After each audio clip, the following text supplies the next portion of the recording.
Dalam video ini, saya akan menjelaskan bab 2, yaitu perencanaan. Perencanaan memiliki definisi sebagai proses intelektual, penentuan tindakan secara sadar, mendasarkan keputusan kepada tujuan, dan perkiraan yang dipertimbangkan. Sifat perencanaan: 1. Berorientasi kepada tujuan. Yang kedua, pendahulu, yang artinya rencana adalah dasar-dasar kegiatan dari organisasi. Yang ketiga, pervasiveness of planning, yang artinya rencana ada di semua tingkat manajemen. Yang keempat, efisiensi, ekonomi dan akurasi, yang artinya perencanaan harus efisien, sesuai dengan keadaan ekonomis, dan dapat memperkirakan secara akurat. Yang kelima, perencanaan memiliki sifat koordinasi. Yang keenam, perencanaan memiliki sifat faktor pembatas, yaitu perencanaan harus mempertimbangkan faktor-faktor yang membatasi dari kegiatan perusahaan atau organisasi. Yang ketujuh, fleksibilitas, yang artinya perencanaan harus dapat menyesuaikan dengan keadaan yang berubah. Yang kedelapan, proses intelektual, yang artinya rencana merupakan hasil pemikiran dari sang perencana. Tujuan perencanaan: 1. Mengelola berdasarkan tujuan. Yang kedua, mengimbangi ketidakpastian dan perubahan yang terjadi. Yang ketiga, mengamankan ekonomi dalam operasi. Yang keempat, membantu dalam koordinasi. Yang kelima, mengontrol secara efektif kegiatan organisasi. Yang keenam, meningkatkan efektivitas organisasi. Fitur dan klasifikasi perencanaan. Fitur perencanaan: 1. Proses intelektual. Kedua, melibatkan pilihan dan keputusan. Yang ketiga, merupakan proses berkelanjutan. Klasifikasi perencanaan berdasarkan konten, strategis, dan taktis. Perencanaan strategis merupakan perencanaan jangka panjang, sedangkan perencanaan taktis digunakan untuk mendukung perencanaan strategis. Berdasarkan jangka waktu, perencanaan jangka waktu panjang merupakan perencanaan yang lebih dari 5 tahun dan merupakan garis besar dari kegiatan organisasi.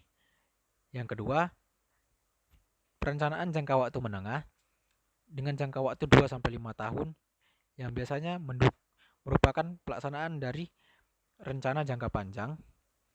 Yang ketiga adalah perencanaan jangka pendek yang kurang dari 1 tahun yang biasanya berisikan kegiatan operasional organisasi sehari-hari. Proses perencanaan: 1. Persepsi peluang, yaitu memperhatikan peluang yang dapat atau peluang yang tersedia di masa mendatang. Yang kedua, menerapkan tujuan, yaitu menunjukkan arah untuk semua tingkat dari organisasi. Yang ketiga, mempertimbangkan tempat perencanaan. Yang keempat, mengidentifikasi alternatif, yaitu mencari alternatif yang dapat dilaksanakan untuk mencapai tujuan. Yang kelima, evaluasi alternatif, yaitu melakukan penilaian terhadap alternatif yang telah tersedia untuk mencapai tujuan berdasarkan berbagai faktor. Yang keenam, pilihan rencana alternatif, yaitu penerapan atau pemilihan rencana yang terbaik sesuai dengan faktor-faktor atau setelah dinilai sebelumnya. 7. Perumusan rencana pendukung, yang artinya penetapan rencana alternatif tersebut menjadi anggaran. Yang ke-8 adalah penerapan urutan kegiatan, yaitu penerapan kegiatan-kegiatan organisasi untuk mencapai tujuan. Jenis rencana: A. Rencana strategis, yang merupakan garis besar dari tujuan organisasi. Yang kedua adalah rencana taktis, yang biasanya cakupannya lebih sempit dan dalam jangka waktu yang pendek.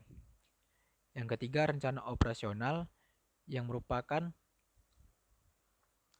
rencana dalam melaksanakan kegiatan sehari-hari, kegiatan operasional organisasi. Yang kedelapan adalah rencana kontingensi, yang artinya merupakan rencana yang diambil atau dilakukan, yang dapat dilakukan jika tidak terjadi ketidaksesuaian dengan perkiraan. Tujuan adalah titik akhir dari perencanaan. Sebagai tujuan berperan sebagai tujuan pengorganisasian, pengarahan, dan pengendalian. Fitur-fitur dari tujuan adalah realistis, dapat diukur, dan saling berhubungan dan mendukung satu sama lainnya. Manajemen berdasarkan tujuan.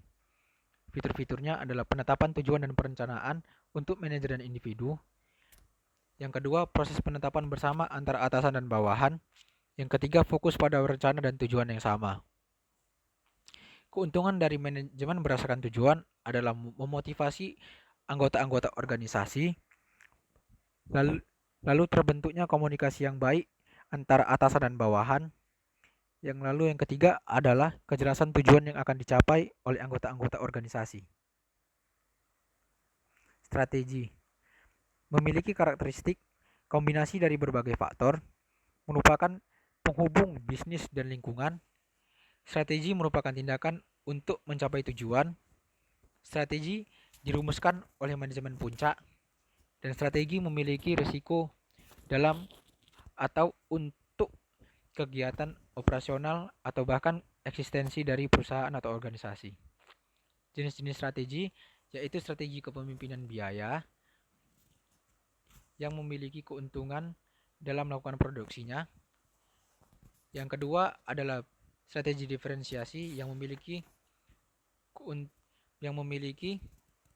keunggulan tertentu dalam produknya. Yang ketiga, strategi fokus yang artinya memiliki cakupan kecil namun berfokus dalam mencapai keunggulan dalam produksi atau memiliki keunggulan produk. Kebijakan memiliki definisi sebagai pemahaman umum yang memandu pemikiran manajemen dalam pengambilan keputusan. Pengambilan keputusan karakteristiknya berorientasi kepada tujuan, rasional, dan melibatkan proses mental atau intelektual manajer. Jenis-jenis keputusan. 1. Keputusan terprogram dan non-program. Keputusan terprogram adalah keputusan yang telah ditetapkan, sedangkan non-program adalah keputusan sehari-hari.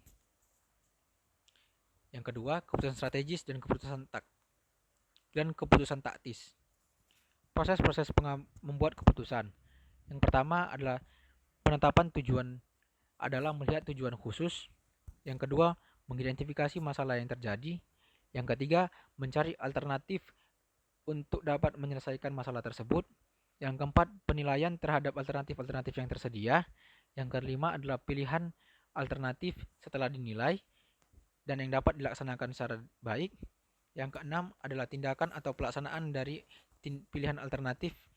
Yang ketujuh adalah hasil dari melakukan tindakan alternatif. Sekian penjelasan dari bab 2. Terima kasih.